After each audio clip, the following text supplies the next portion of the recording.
Yours sincerely, Sonny Duke Okosun. I have in the studio joining me now a former Attorney General and Commissioner for Justice of the State, Barrister Henry Idahagwa. Thanks for joining us on the show. Thank you very much. Good morning, viewers. I also have with us in the studio a Labour devotee, Comrade Muni Mike Modesty Itwa. Well, I just prefer to call him M-cubed Itwa. Yeah, I just prefer to call him that. Comrade, many thanks for joining us on the program. Dear, good morning. Viewers, good morning to you all. Okay, we'll look at the state of the nation, particularly from the perspectives of fast-tracking Nigeria's development and what are the roles of the respective stakeholders and how are they playing these roles to ensure that Nigeria is where it ought to be, against the background that some of the countries that Nigeria gained independence with about the same time, they are far ahead of us. But we are still bedeviled, so to speak, with all the issues that were there in the beginning, talking about nepotism, talking about underdevelopment as it relates to access to quality health, quality education, electricity. All of these issues are still there tomorrow. So where are we getting it wrong as a people, as a nation? That's the thrust of the discussion. Gentlemen, once again, thank you for coming. Barrister Henry Idahagwa, let me start with you. It's really been a while you've been here. Yeah. Is it like when you get into government circles, I mean, it's difficult to be on this or that side, or what's really the issue? Is that what it is? Well, let me commend management of ITV. I came into the studio this morning and it was like I'm in CNN, because the last time I came here, you had at your former small studio. Yeah. But now I believe you have a world-class studio now, Thank you. And the management should be commended. Thank you. Well, when you are in government, it is difficult to hold your personal opinion when in government. So I think it's better to stay on programs like this because you are in government. But I've been out of government for some time. The government has encouraged us to go become farmers, so I've been tending to my farm plantation in my small village. I heard one former special media saying that when you are chopping, you don't talk. I mean, is that what it is? Well, anyway, just let's. It's not about chopping. It's about saving the people. All right. Okay, now we are still bedeviled by all of those challenges that were there at the beginning, before Nigeria ever came to be. The pre-colonial, colonial issues, they are still there. Where are we getting it wrong as a people? Okay, there is a Benin saying that if you see an old woman coming from the farm with some farm produce on her head, and the produce or what she's carrying on her head is bent, do not look at her head, you have to look at her legs. Because the reason why what she's carrying is bent must be from the head. What this means is that it is the foundation. We have foundational problems in this country. The country was not prepared for its birth as at 1960 when we got independence. And we have not been able to overcome those foundational issues. For example, some couple of months ago or last year, the buzzword in the country was restructuring, refederalization. Those are fundamental issues that we have to address if we must develop. Our founding fathers conceived a Nigeria that is of a federal character, federal status, for a reason, because they know that we are a multilingual, multi-ethnic nation of over 250-something speaking different languages. And the only form of government that can bring some cohesion to such a setup is a federal system. So we started off as a federal system. And then somewhere along the line, due to the first military incursion, we became a unitary state. And not at this moment as we speak, we are a unitary state. It is not possible to forge a working government, to get any form of development in a structure such as ours, when a country that ought to be a federal state, when a country that is multilingual, multi-ethnic is being run as a unitary state. So we have to go, so the reason why Nigeria is bent, the reason why Nigeria is not developing is because of foundational issues. So we have to address it. And that was why last year we joined our voices to the voices of those who called for a restructuring of the country to make it a proper federation, to reduce the powers at the federal level. What we have today, we have a behemoth as a federal government, while the states and the local councils, in fact, the states are managing to survive, the local councils have been asphyxiated.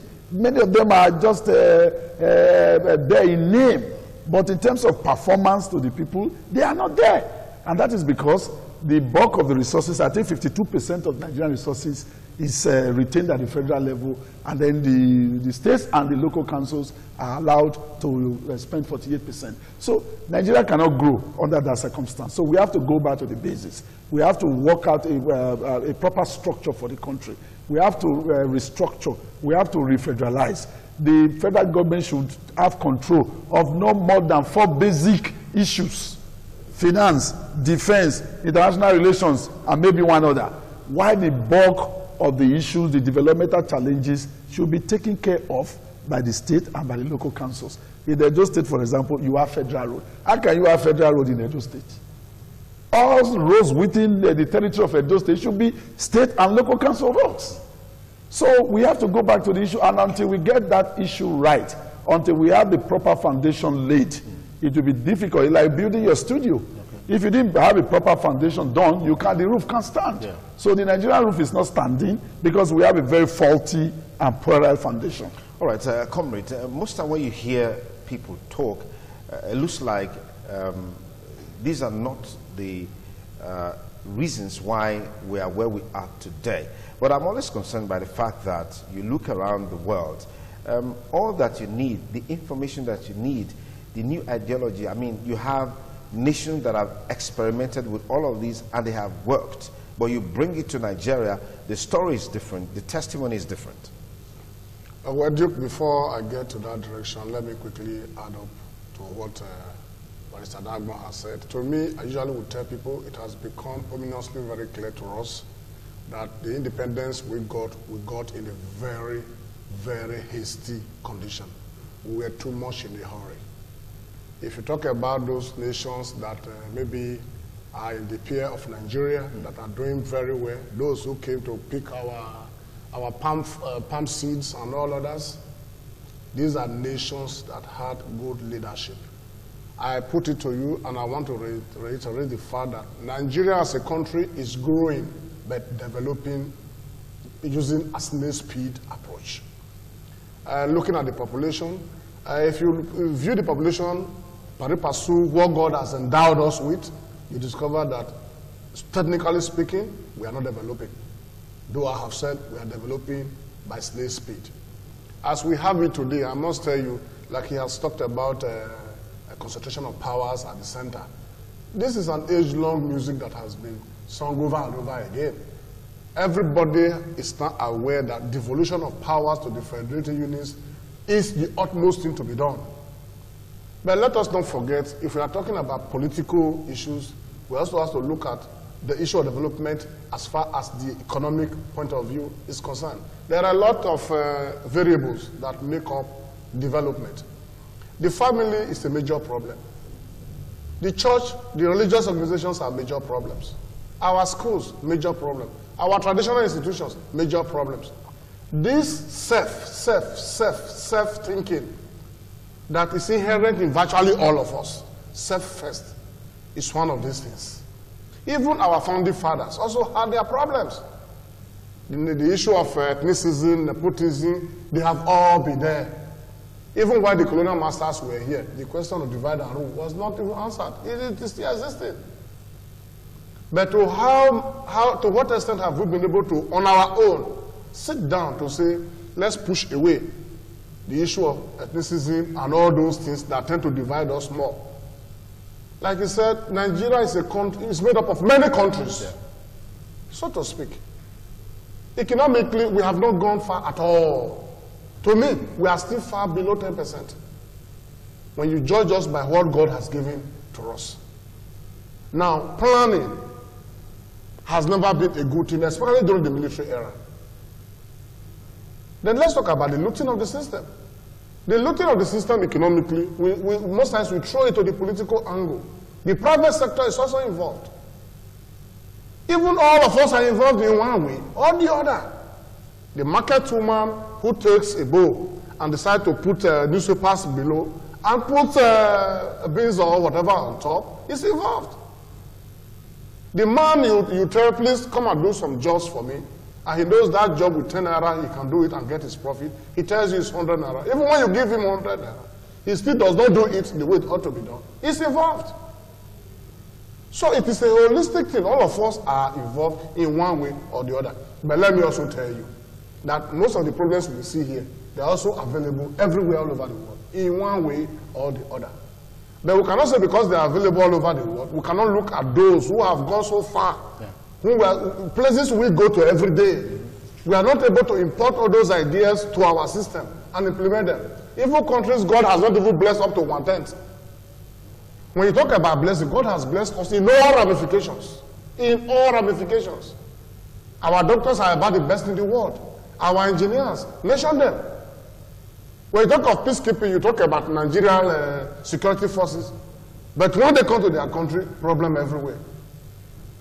So most people, we are not really very patriotic. And the country is not making people who ought to be patriotic to come out with the zeal of patriotism. Because leaders must encourage followers. But followers must be able to hold leadership accountable. In as much we fold our hands akimbo and wait for God to come and do everything for us, we will be where we are. Political questioning, nobody is questioning anybody. There is tyranny in the land everywhere. Even in family circles, you have impositions here and there, trouble everywhere. Religious settings, you see people fighting. Even in the house of God, they fight. So he who stands on the pulpit, whether a Christian or Muslim, you preach. I watched not too long ago, about a few days ago, in the same prayer ground, you had two set of Muslims praying. A large crowd facing this way with an imam, and in that same prayer ground, another imam praying. But that issue has been resolved. That issue has been resolved. No, but that it happened at all is what yes, okay. Why must we? Yeah.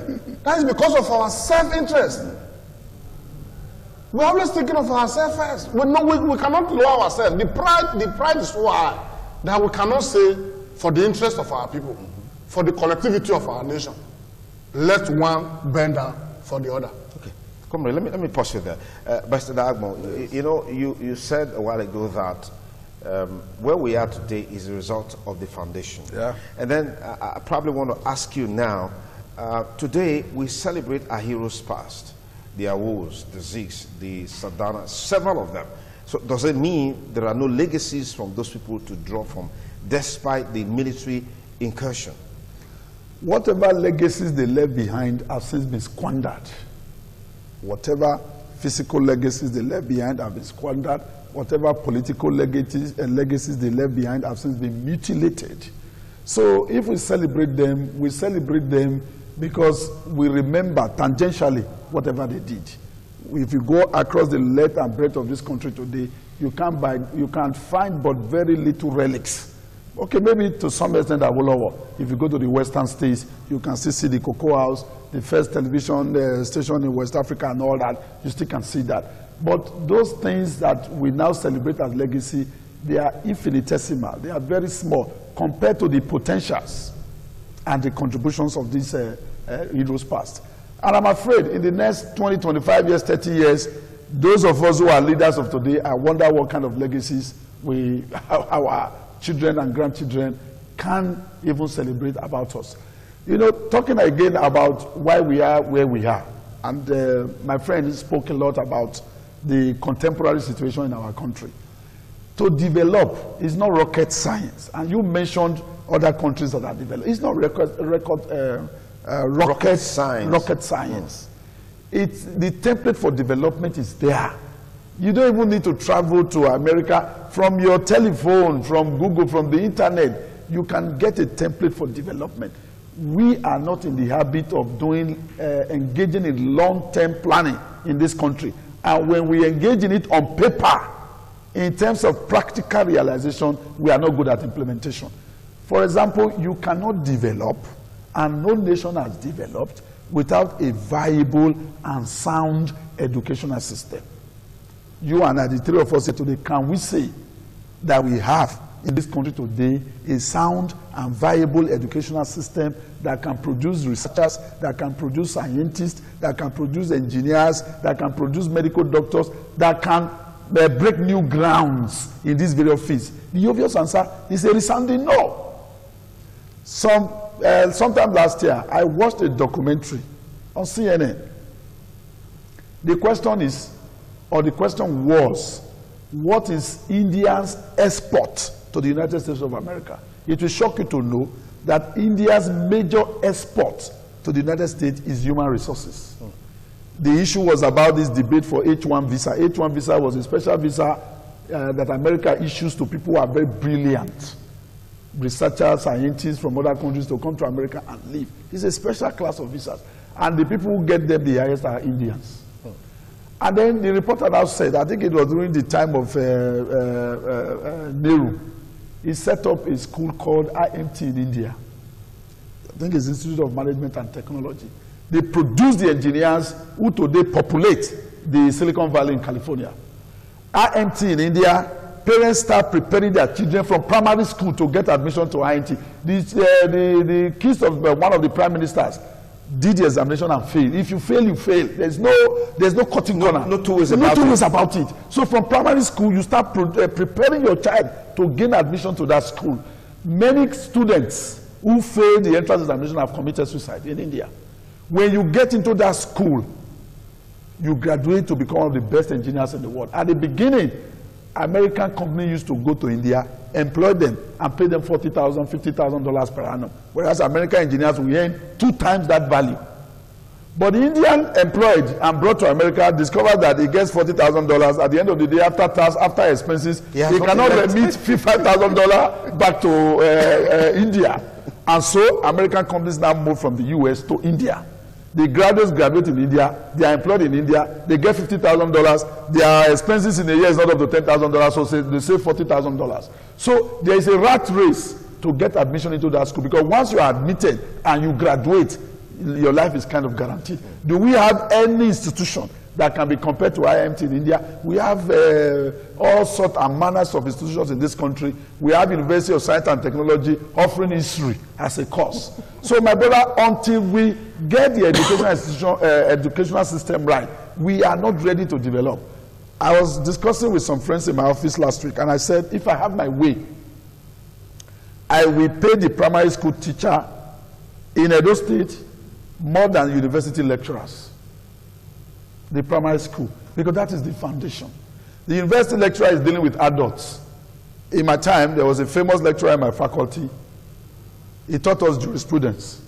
The authority on jurisprudence is Diaz on Jurisprudence. That's the author on the book. The man comes to class, well decked in 3-piece suit, pocket square, nice flowery tie, and then he dictates to us. We struggle to write what he's dictating. By the time we leave the class, we check our Diaz on Jurisprudence. He's dictating verbatim from Diaz on Jurisprudence. By the time students realize, we come to his class, we fold our hands and we look at him, because he's just dictating from Diaz on Jurisprudence. So there's no need to write. But you can't do that to a primary school pupil. You have to teach them. That's where their character is molded. That's where the foundation, intellectual foundation, is established.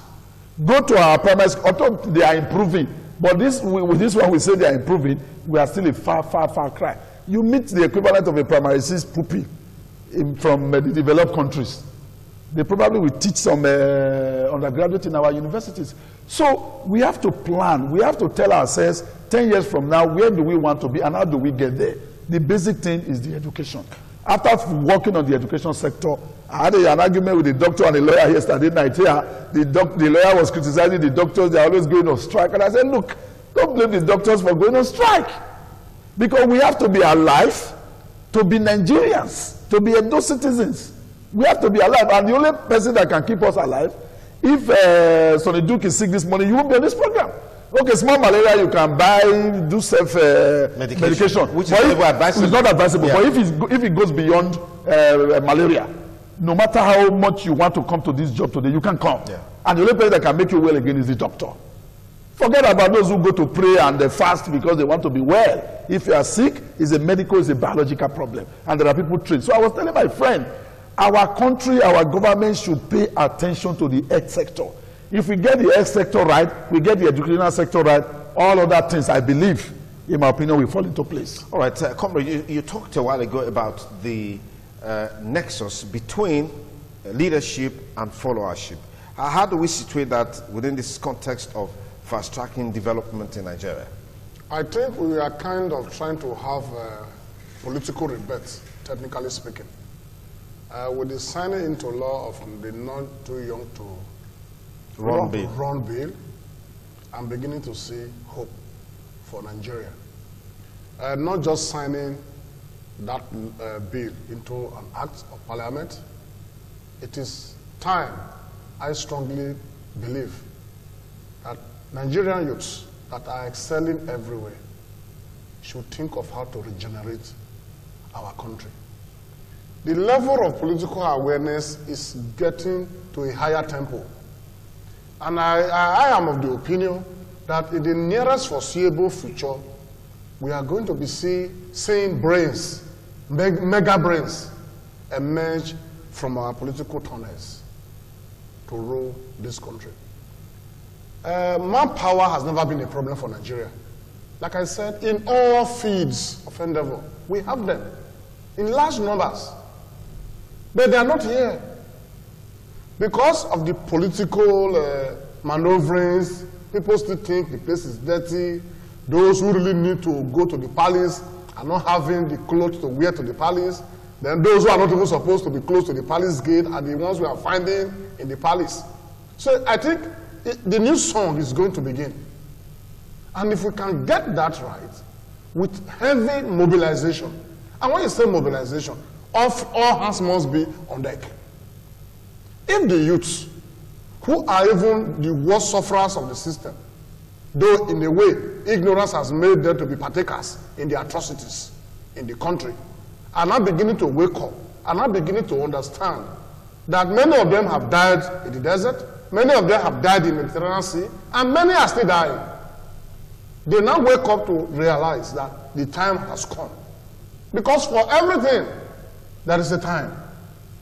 I am convinced that the time has come. In the next 4 or 5 years, we are going to see a kind of positive turnaround if the momentum is kept the way it is beginning now. Yes, even the political leaders who are on the higher age side are beginning to also realize that yes, even when we are still in the terrain, we need to grow these people to follow us. Because these people even have the real ideology, the real developmental know-how is in these people. We have passed the time of analog development. It is not the time of digital development. The best economics, you find Nigerians. Just to measure any field professionally, you find them. It is time these guys start coming back home. We must give them the opportunity to come back home, to participate in the system. If we're encouraging those people to come back home, and those back home, they don't have the space to manifest what they have, how do you make of such an encouragement? A mix of both who are away and at home will do a better job for us. We have a lot of good brains presently at home. A lot of good brains are here. But it's just that the political system, you know, the way and manner they turn out who and who, is still being frosted with money bags. But we are saying it is time for the aged money bags to stay to the back and allow the intelligentials, those with the technical know-how to do this job, motivate them to come out. But those elements of godfatherism, of where you say you put the person must serve you, we must also be thinking of how to cut our fingers off it. So that whoever comes to power will come transparently and knows that he or she is going to be held accountable to whatever promises he has made and whatever innovations other Nigerians will want to bring to the fore. Collective governance is the best. Whether you're in the opposition, wherever you belong to, you have creativity, the ideal is there, you bring it to the table because the atmosphere will allow you to bring it to the table, all in the interest of the generality of the country. Not just bringing it, it is worked on and implemented. Like he said, we have beautiful plans on ground. We have long-term plans on ground, but they are all in the papers. Most of them are even in the archives. A new government comes, does away with whatever has been on ground, wants to start its own. But I am also telling you, nowadays government, some of them are beginning to have a reorientation. Okay. We are beginning to see governments now completing the projects started by their predecessors in the office. And that's how it ought to be. Yeah. It must be continuous. But let us always have value for money. It is not sufficient to say you have beautiful roads everywhere. And the road that is supposed to cost $1 billion is being costed at $5 billion. You are ripping off the development of the people. You are ripping off all the economic empowerment of the people in one way or the other. You are impoverishing your born children. But you think you can have it all to yourself today, tomorrow you will lose all and you will gain nothing in one way or the other. Because the God that sits up, though we think is not always physically with us, spiritually he knows the situation. Those who have looted, how many of them you hear of cancer here and there? The billions of dollars and pounds sterling, has it cured the cancer? I like that. Has it cured the cancer? We hear of gold, diamond, running into billions. Are they wearing them now with the cancer? At least Jesiani will not be wearing us. Are they wearing them now? Even when they wear all of them now on their neck, will they still look the way they used to look? So we have to wake up. Okay. All right. You said a while ago that the wake-up call is already there. We'll see how that translates into the drastic departure from... I don't share his optimism. Okay, I was coming to you, but I don't share his optimism. Just lead you into it. I wanted to bring you in from the perspectives of how leadership emerges, because all of these things that we talked about to a large extent, borders on leadership. And we know that within the context of Nigeria, to a large extent, political parties plays a pivotal role in the emergence of leadership. How has political parties fared in terms of allowing qualitative leadership to emerge and drive the process of fast-tracking development in Nigeria? Okay. Before I go direct to your answer, I must reply, my brother. I am happy. Yeah. That is optimistic, but I do not share. I find myself unable to share in his optimism. So are you pessimistic? To a very large extent, I am. He has said he anchored his optimism on the recently signed law, the not too young to run bill. Though I have not had the privilege of reading the law, but from snippets we have seen on social media in the papers, there are 1,001 impediments against the Nigerian youth from acquiring political power beyond the issue of age. Because from what we have read, the not too young to run law merely reduces the age to contest for the presidency. And the president himself made a joke. I believe it was a joke when he was signing.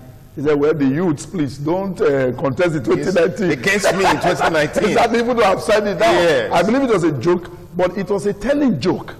Because there are 1,001 impediments against the youth. First is even the youth among themselves, there is no unity among the youth. They have refused to acknowledge, realize the potential power they have in their numbers. They don't know.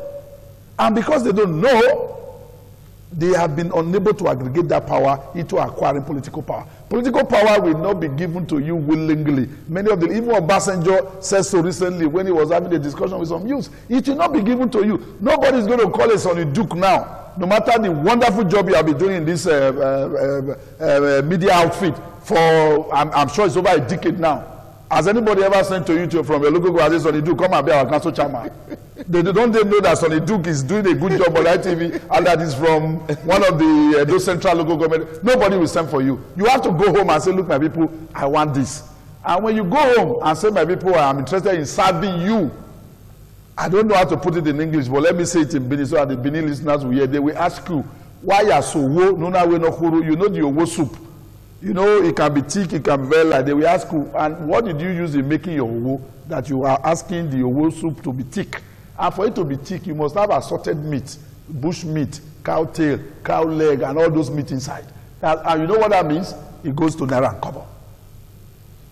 And that culture, my brother, in our lifetime, I don't see it dissipating. In our lifetime. So maybe in our children's lifetime, yes. A lot of people don't know. To run a gubernatorial election, election day expenses alone is between 5 and 8 billion. Election day, I'm telling you, 1 day expenses. 1 day. I am not talking of all the expenses that culminates on the election day. So tell me, any youth in this state or anywhere in this country. That's for your for governorship. For presidency, let us just, I don't know how to calculate that one, because that one will probably roll into 1 trillion naira. Now we have a body of voters, including the youths, who will tell you on election day, if you don't give 5,000, you don't give 2,000, they are not going to vote. In Ekiti State, now there's going to be election there this June. We've read in the papers that some political parties have voted 20,000 naira per voter. So my brother, the optimism I'm unable to share. Because even the three of us here now, we have the capacity to be governor of the state, because we are indigenous of this state. But we don't have the resources, even to go to the House of Assembly. So until we have, and then that now will not dovetail to the question of the role of political parties. We don't have political parties in Nigeria. What do we have? We have associations of men who come together in the interest of grabbing power for their personal benefit. He mentioned doing a road of 1 billion. If they do a road of 1 billion for 5 billion, we should be celebrating. I don't know if the figure is correct, but that's what was on the social media when Governor Ambode commissioned a bus terminus. I was in Lagos a couple of months ago and I saw it being constructed. Beautiful, wonderful idea. But the cost I saw in the papers is capable of giving a man a headache for 1 year. Headache for 1 year, every day. I saw 90 billion.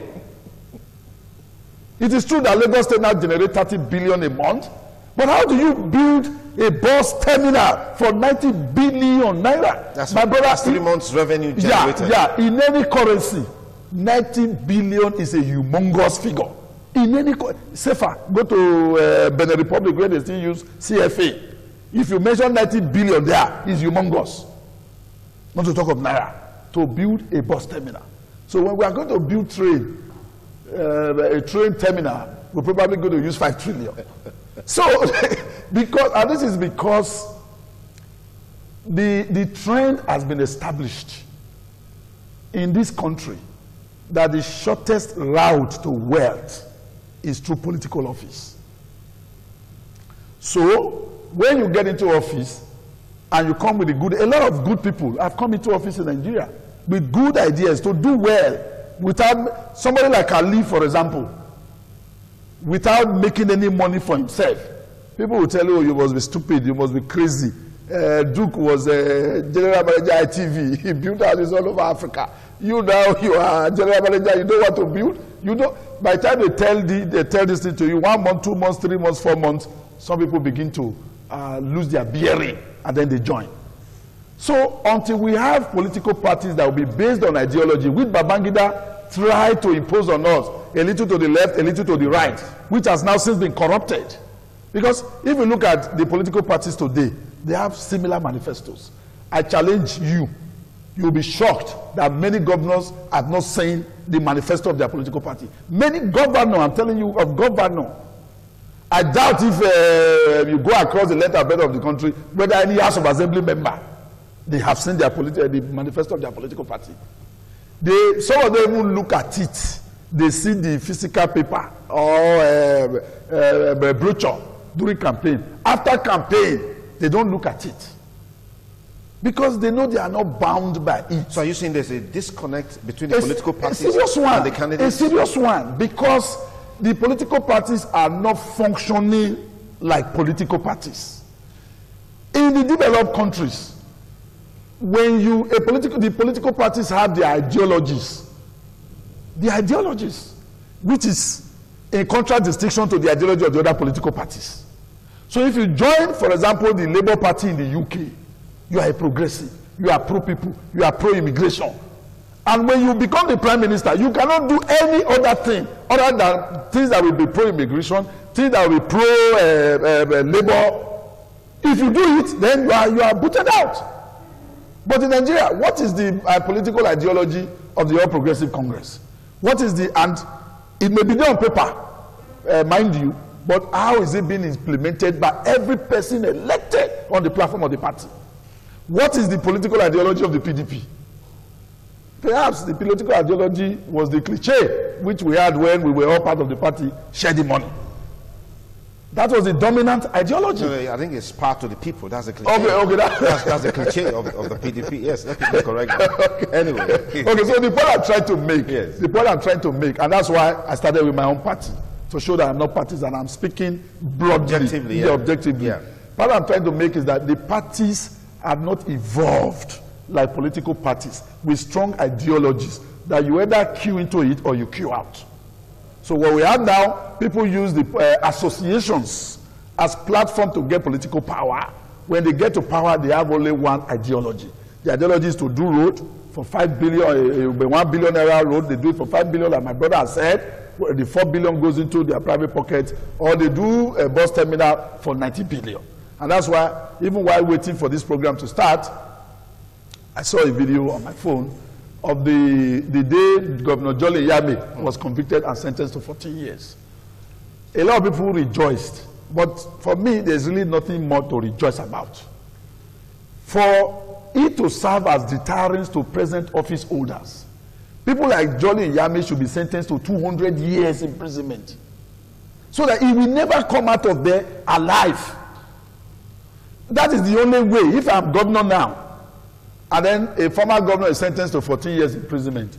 You know, the prison calendar is different from the general calendar. Yeah. So if I calculate that in my 8 years as governor, I steal 100 billion, and I go to prison for 14 years, and prison calendar, that may be just 7 years. 7 years. Okay, fine. I can afford to be. And mind you, that 7 years, he will still have comforts in prison that the ordinary average prisoner will not have. I can take the risk. And say, okay, I go to jail for 7 years. When I come out from jail for 7 years, I will have 100 billion secure, because at that time nobody can query your 7 billion anymore. There's a rule against double jeopardy. Okay. You cannot be tried twice. But if I am governor and the former governor is sentenced to 200 years, and of course no governor that is below 50 years in Nigeria now, so he knows he will not come out alive, then I'm sure the proceeds from the 90 billion he already had, he will find a way of bringing him back to the state, as he needs to do more roads in Ajegunle, because he doesn't want to go to jail. So our judiciary must rise up, and I commend that judge, you know, because I think he's the first governor to get that kind of sentence. But other cases pending, they should get from 200 years imprisonment to deter others, because our biggest fundamental challenge which has led to the failure of leadership is that of corruption. If, like somebody said before, it's a popular cliche also in Nigeria, if we don't kill corruption, corruption will kill us. Because for every road that is tarred, that road probably would have tarred 3 roads. If you go around some neighborhoods in Benin now, you don't believe you are in Benin, because of the spate of which the roads have been tarred. I'm sure a previous government has spent all that was due to them, all that was available to them to do the tarring of roads. Benin City will be like Calabar. In Calabar, and I know that from personal experience, it is difficult to find an unpaved road in the city of Calabar.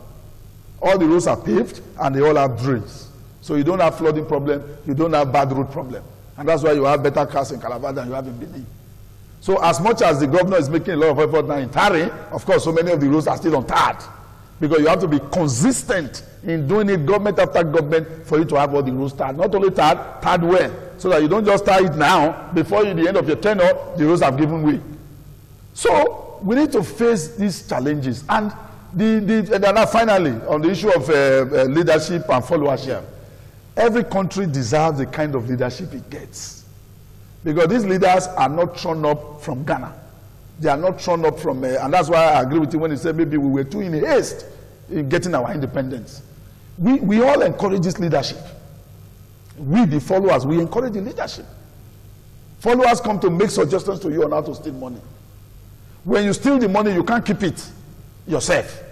Because no governor, you go to any governor's bank account now, the governor's official salary is probably 600,000.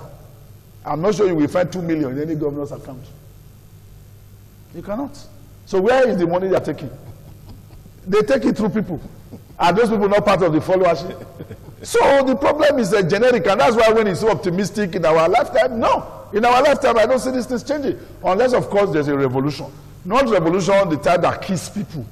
Maybe we just decide one day and say, look, we have stolen more than enough. We have raped this country, Nigeria, more than enough. Let us stop raping her. Let us, if we can bring all these things that we have stolen As a do people, for example, all those who have stolen, we bring it back to Sadebe Avenue. Maybe it will come to 1 billion, 100 billion, 200 billion. Look, we've returned it. Let us use it to do more road. Let us use it to build good schools. Let us, unless we have such change of mind, I'm afraid in our lifetime, you will keep hosting programs like this. You will host it. Sonny Duke will be 60.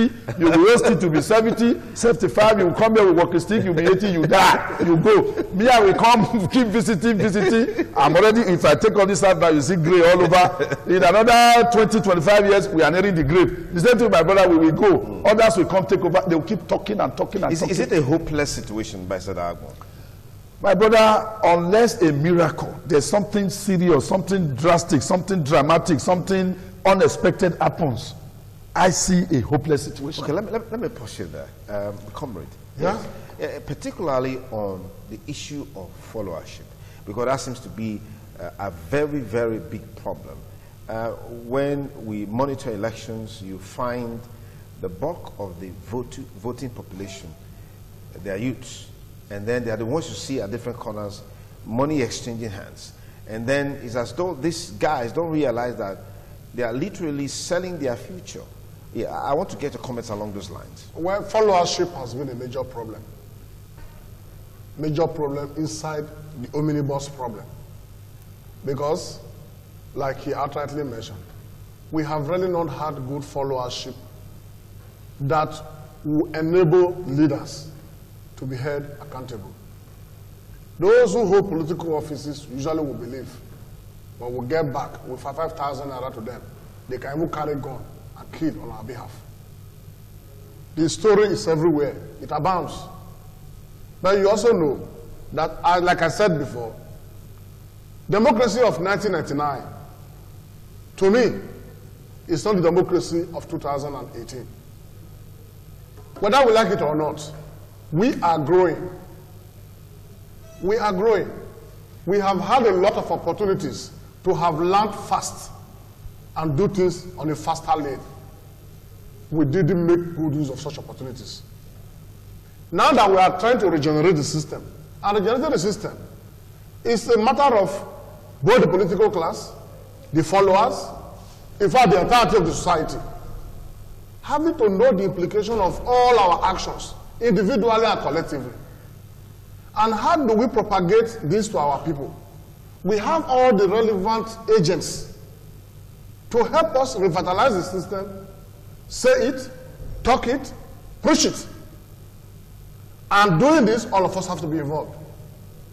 How many, let's look at religious organizations, how many imams will get to the pulpit and tell the people during their Friday service to say, A, B, C, D are the problems militating against our development.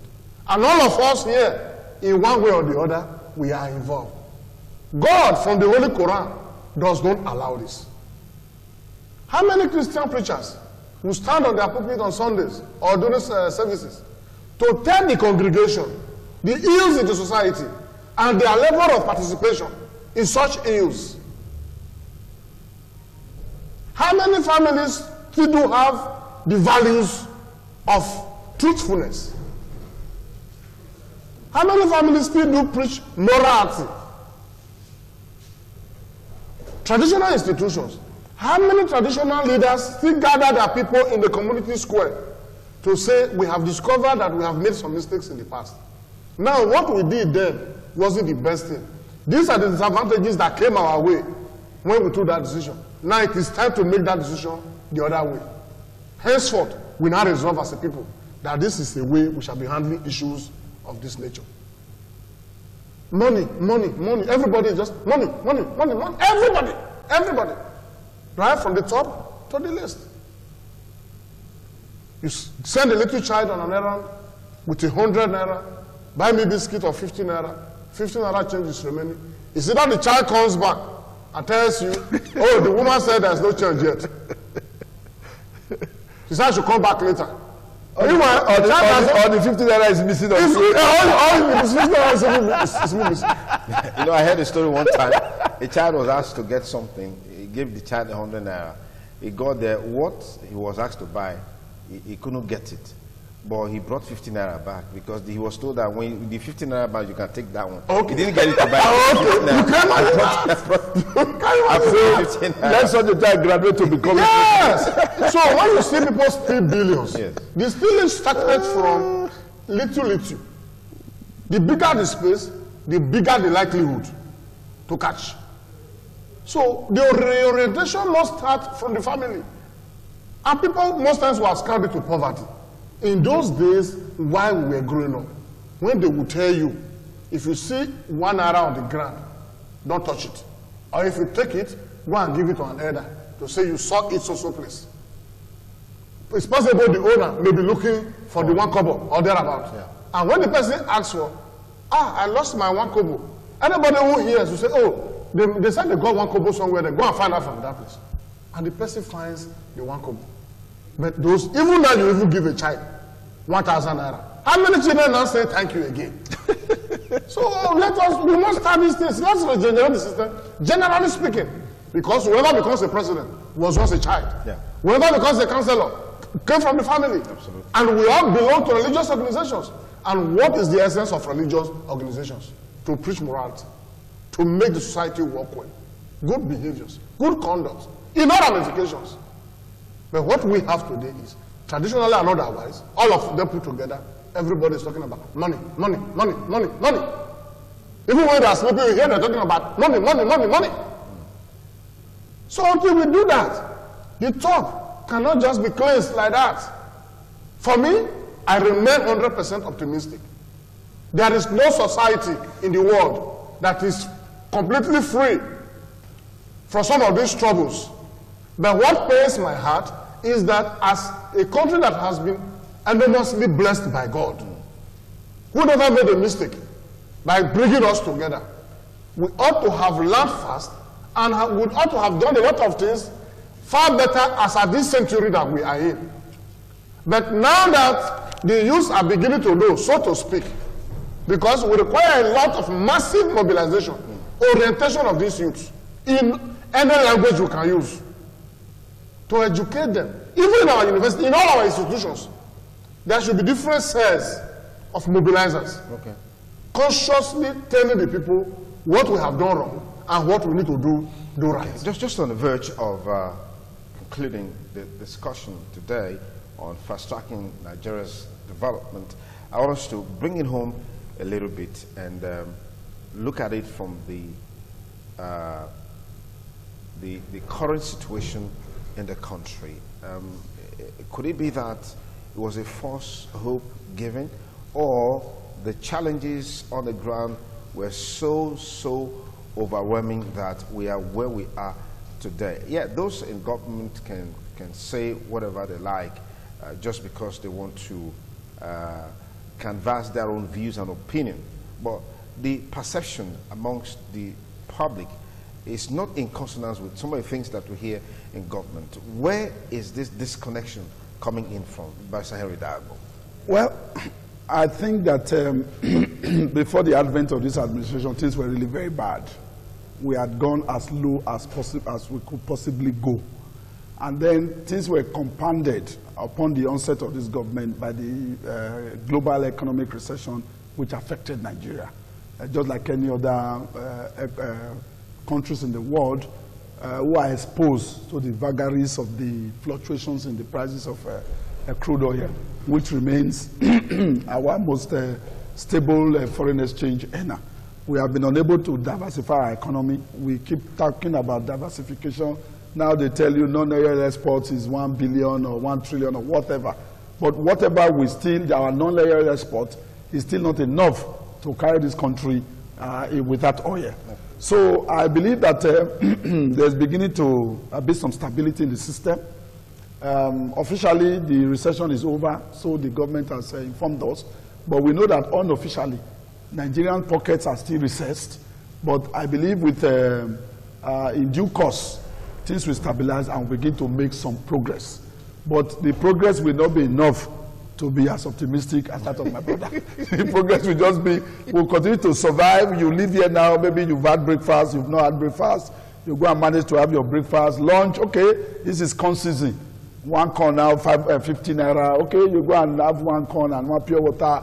Then in the evening you look for, that kind of marginal kind of existence. This is because we have not planned properly our country and our economy. Isn't that a testament of a lack of capacity to deliver, as it were? No. I don't think it's... of course, the delivery has not been perfect, but it is not due to lack of capacity to deliver. The delivery may not have been perfect. It is that the process of nation building takes time. It's laborious. It takes quite some time. It's not something you can reverse overnight. Obama, it took him almost 8 years to revive the American economy. When he came in, the economy was comatose. But by the time he was leaving, he handed a very vibrant economy to Donald Trump. And to his credit, he's been able to maintain that vibrancy. So I believe that in another 4, 5, 6 years, the economy, the turnaround would have been completed. But whether it will be sustained now to translate to growth, which will put more income in the pockets of the average Nigerian, and which will make life more bearable for the average Nigerian, is what I cannot say. I will be very confident to say, Comrade Mike Modeste will disagree with you on this one. Completely. 150% disagreement. So the Duke, I wish to inform you and to inform the viewers that the present central government never planned to come into power. The government came into power unexpectedly, so to speak. Therefore, it became very clear that they were not ready. Many of the state governments are doing well. I can tell you that. Oh, thank you for acknowledging that. No, that is the truth. I am an objective person. That's good. They are doing well. That is why I'm a strong supporter of devolution of powers. Okay. Let the federating units take their resources. So you come back to the restructuring that I've always said so. Yeah. And that has always been my posture. Yeah. It should be so. It should be so. You just mentioned Obama. Within 4 years, things have turned around in America. I'm a living witness to this. Thank God by his privileges. It's a country I visit regularly. What we have in Nigeria is a disaster. If there's any word stronger than disaster. No, just calm down there, comrade. Just calm down. I know what I'm talking about. Calm down, because I need us to get... Every individual in this country is economically deflated. Even the rich is crying. The rich also cry. The economy of Nigeria was in a strong footing, no matter what anybody tells me. But the attempt by Mr. President to manipulate the central bank and control central bank led us to the economic quagmire we got ourselves. That dollar got over 500. How can you substantiate? I know what I'm telling you. I don't miss my words when I say them. When the Emir of Kano was telling Nigeria, let us quickly devalue to a certain rate to enable the recession not to catch us too, he said, no, we are not devaluing anything. He said so. The central bank was ready. He said no. And at the end of the day, those who were schooling abroad, those who were importing goods, you forget at the time, dumb accounts were said to not to no longer function. Exchange was now in comatose. And you are somebody who does not understand economics. By who you are, Nigerians made you there. And we would have expected you, even while you were campaigning, your party should have been looking for best brains all over the world who are Nigerians to put together. As we speak, do we even have an economic team? We don't have. It's left to the vagaries of every Tom, Dick, and Harry that comes. Corruption is okay. We are not saying you are not fighting corruption. You are fighting corruption. But is that the only thing? Is that the only thing you will do for 4 years? There are those who could feed, who could have a bag of rice for 7,500, can no longer even have 1 square meal a day. If government at the center had since agreed to say, yes, we agree we have made some fundamental mistakes. Nigerians, we are sorry, and we indeed promise you that we are going to make a turnaround. That's why all the complaints everywhere. They are still not ready to do anything. When I say they, I don't want to even mention the party. I don't want to hit the nail on the party. Mr. President, with all due respect, you cannot be using the economic knowledge of the 15th century in the 21st century. Even especially when you don't even have a sound economic knowledge. All over the world, we have the best economics. We have them. They are thriving everywhere. And yet, our system, we cannot fix it. Go to Uganda. Go to Rwanda. Go and see the marvelous jobs that are going. These are countries, Rwanda went through genocide for decades. Go to Kigali, see the president, and they walk the streets. And the citizens will be happy. See them walk the streets. Devolution of power. His party once said they were not going to buy into it. But now they just woke up from the slumber to say they want to buy into it. Why not fast track it? If that is the only achievement you can make between now and the next election, fast track it and let the system move. So the sincerity will be there. But with the way they are going about it, they want to use it as a political Greek gift. No. Send bills to the National Assembly. Those areas that can quickly be worked on, let them quickly work on it. Reorganize the system. Why is pessimistic is that nobody is thinking of reorganizing the system. And it is the party that is in power. The Jonathan's conference resolutions are there. What is difficult? Why the pride? Why not forward it? If Nigerians say they want it, forward it to the National Assembly. National Assembly, look at these things. Now you have even, fortunately, you have even bought into some of the recommendations. Forward these things. It is the Nigerian people that matter. Okay. Until you do this, you can't convince me. As I speak, Nigeria economically is dead. It's dead. And Nigerians, they are too patient people. All of this, they are too patient. All of this, what impact will all of this play in the build up to 2019 and in 2019 by Barrister Agbo? Well, a parting words. I believe that many Nigerians appreciate the fact. There's no doubt there's hardship in the land. I am not going to sit here and deny it because I'm also going through the hardship. We all shop in the same Oba market, Uselu market. We don't have special market where we shop. So I don't deny that. But I believe Nigeria is work in progress. And many Nigerians do appreciate Mr. President's uprightness. And I'm happy he acknowledged that. That is fighting corruption. But in his opinion, that is not enough. You have to work on the other. Not uprightness will want up. That's not what you want to eat. No, he said he has to work in other areas. Then he has to the fact that the president is not an economist. You don't have to be an economist. Paul Kagame of Rwanda is not an economist. You don't have to be an economist. Yeah. What's important is getting those who have the knowledge, to come and... Have we been able to achieve that? Have we been able to achieve that? Or it's relative? It's relative. Okay. It's relative. We have some very good people in the cabinet. Governor Fashola, for example, did so well. Even Kemi Adeoye, the finance minister. No, I believe that the challenge, he mentioned, for example, President Jonathan's conference. President Jonathan had the opportunity of implementing it. He did set up that conference, but it ended up to be a jamboree. But that is not to say that some of the good recommendations in that cannot be adopted by this government and implemented. Okay. These past 3 years have been very difficult for the country, and that is because we were hit by a recession we didn't prepare for, and now the country is becoming stable, like I said earlier on, and that is due. Credit must be given to this government. It's okay, I hope so. for stabilizing the polity and for stabilizing the economy. In another 4 years, as we dovetail into the next election, many Nigerians appreciate, even as the hardship is there, that this government, when I was in Abuja some weeks ago when our comrade governor made a speech, seeking to be the national chairman of our party, the APC. And he said one thing: you can accuse President Buhari of any other thing, but you cannot call him a thief. You and I know that is true. And corruption is key. And the Bible says, when a father who cannot provide for his family is an infidel. He's providing. Don't worry. The point I was trying to make is that if we are able to reduce corruption, if we are able to get the Jolly Yamis to go to prison for 200 years and recover from them what they've taken from our economy. On both sides? Yes, on both sides. On both sides. Okay. No, this is not party now. Corruption knows no party. Okay. Whether APC corrupt person should be prosecuted and jailed. Some of us are not even comfortable with some of the people who have not been at the seat of power today because of their past. Okay. It is true. We have to be objective about it. Okay.